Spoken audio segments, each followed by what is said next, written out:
Assalamualaikum warahmatullahi wabarakatuh. Halo, apa kabar teman-teman semua? Semoga selalu dalam keadaan sehat ya. Kali ini saya punya nasi sisa semalam. Di sini nasi sisanya ini masih bagus ya teman-teman ya. Ini nasi sisa tapi bukan nasi basi. Ini masih bisa dimakan, masih layak buat dikonsumsi. Dan di sini saya akan olah menjadi makanan ataupun cemilan. Di sini saya akan buat apem nasi. Dan untuk pembuatan apem nasinya, di sini saya gunakan 150 gram nasi sisa semalam dan di sini juga udah saya siapkan untuk bahan-bahan lainnya. Untuk detail lengkap bahan-bahan yang lainnya, teman-teman bisa lihat saja di deskripsi. Untuk pembuatan apem nasi, di sini saya gunakan 150 gram nasi sisa semalam. Tapi ini nasinya masih bagus ya teman-teman ya, masih bisa dimakan, bukan nasi basi. Dan untuk langkah pertama, untuk pembuatan apem nasinya, ini nasinya akan saya haluskan terlebih dahulu.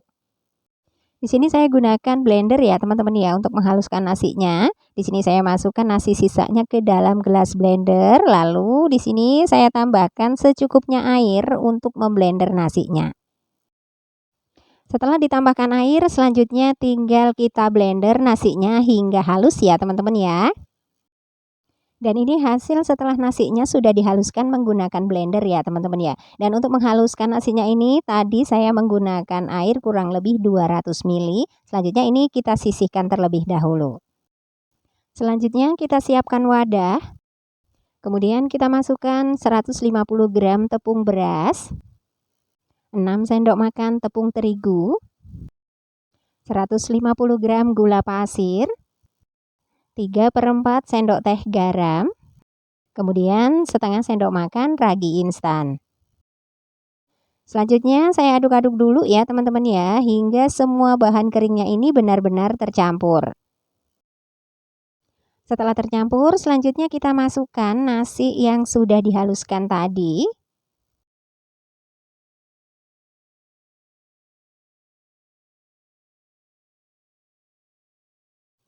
Kemudian saya tambahkan air sebanyak 250 ml. Di sini saya tuang secara bertahap ya teman-teman ya, supaya lebih mudah mengaduknya.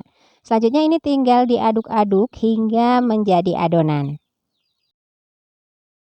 Kita tuangkan kembali airnya sedikit-sedikit aja. Selanjutnya kita aduk-aduk kembali.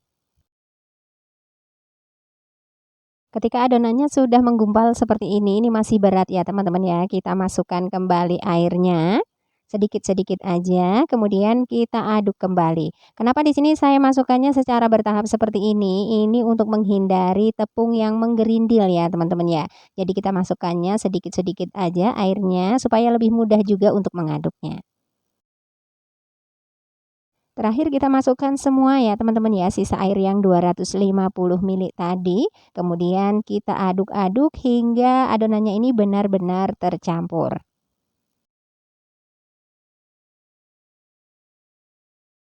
Ini setelah menjadi adonan ya teman-teman ya, seperti ini. Di sini untuk membuat adonannya saya gunakan air sebanyak 250 ml atau bisa disesuaikan dengan kondisi tepungnya untuk kelembapan tepungnya. Bisa ditambah atau bisa dikurang untuk penggunaan airnya. Selanjutnya kita tambahkan secukupnya pewarna merah ataupun jika teman-teman ingin menggunakan pewarna yang lain juga boleh. Silakan ya disesuaikan dengan selera. Selanjutnya tinggal kita aduk-aduk hingga pewarnanya ini benar-benar menyatu dengan adonan. Setelah pewarnanya sudah menyatu atau sudah tercampur dengan adonan seperti ini, selanjutnya ini adonannya akan saya istirahatkan terlebih dahulu. Selanjutnya adonannya akan saya istirahatkan sambil ditutup seperti ini ya teman-teman ya. Di sini akan saya istirahatkan selama 30 menit atau hingga adonannya mengembang. Dan ini setelah adonannya sudah saya istirahatkan selama 30 menit ya teman-teman ya. Kelihatan mengembang dan berbuih seperti ini. Selanjutnya ini akan saya aduk-aduk terlebih dahulu ya. Setelah diaduk-aduk sebentar, selanjutnya di sini akan saya tambahkan 1 sendok teh baking powder. Kemudian saya aduk-aduk kembali ya teman-teman ya, hingga baking powdernya ini benar-benar tercampur dengan adonan.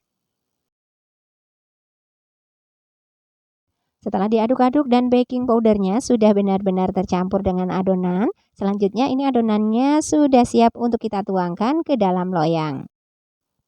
Selanjutnya di sini sudah saya siapkan loyang dengan ukuran diameter 18 senti dan untuk loyangnya ini juga sudah saya oles dengan minyak goreng tipis-tipis ya teman-teman ya.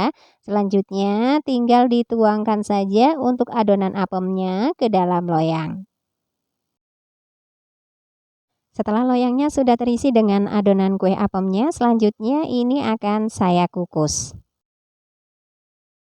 Selanjutnya ini untuk adonannya saya masukkan ke dalam kukusan. Ini kukusannya sebelumnya airnya sudah saya didihkan ya teman-teman ya.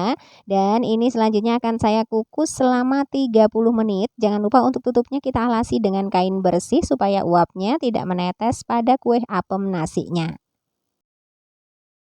Dan ini setelah dikukus selama 30 menit ya teman-teman ya. Kue apem nasinya udah mateng. Ini selanjutnya tinggal kita angkat dari dalam kukusan. Dan ini setelah kue apemnya sudah dikeluarkan dari dalam kukusan, selanjutnya ini akan saya biarkan dulu hingga benar-benar dingin, baru nanti akan saya keluarkan dari dalam loyangnya. Dan ini setelah kue apem nasinya udah benar-benar dingin ya teman-teman ya, dan udah saya keluarkan dari dalam loyang. Selanjutnya ini kue apemnya sudah bisa untuk dipotong-potong. Untuk hasil dari kue apem nasinya, teman-teman bisa lihat sendiri ya teman-teman ya. Ini teksturnya lembut dan menul-menul banget seperti ini. Meskipun ini terbuatnya dari nasi sisa ya teman-teman ya. Dan kalau teman-teman nggak percaya tuh ya, dibelah seperti ini juga tuh lembut banget. Pastinya ini rasanya juga enak banget. Saya mau coba dulu nih teman-teman ya. Mari makan teman-teman. Rasanya ini bener-bener lembut banget nih teman-teman ya. Manisnya juga pas ini ya menurut saya. Tuh siapa sangka ya, kue apem ini cuma terbuat dari tepung beras dan juga nasi sisa. Lumayan ya, kue apem ini bisa buat temen ngopi ataupun ngeteh ya di saat santai bersama keluarga pastinya. Siapa sangka ya teman-teman ya, apem selembut dan semenul ini terbuat dari nasi sisa. Nah, ini merupakan salah satu varian nih ketika kita punya nasi sisa, jangan cuma digoreng aja ya. Sesekali dibuat kue apem seperti ini tuh enak banget juga buat teman ngopi ataupun ngeteh. Dan juga untuk kue apem nasi ini meskipun udah nginep, udah 24 jam, ini tetap masih bagus, masih tetap menul-menul ya. Nggak keras sama sekali, kue apemnya tetap lembut dan juga tetap menul-menul. Demikian video kali ini cara saya memanfaatkan nasi sisa yang saya jadikan kue apem nasi. Semoga bermanfaat ya. Jika teman-teman suka dengan video ini, jangan lupa untuk like, komen, dan juga subscribe-nya. Terima kasih, selamat mencoba. Sampai jumpa pada video-video saya berikutnya. Wassalamualaikum warahmatullahi wabarakatuh.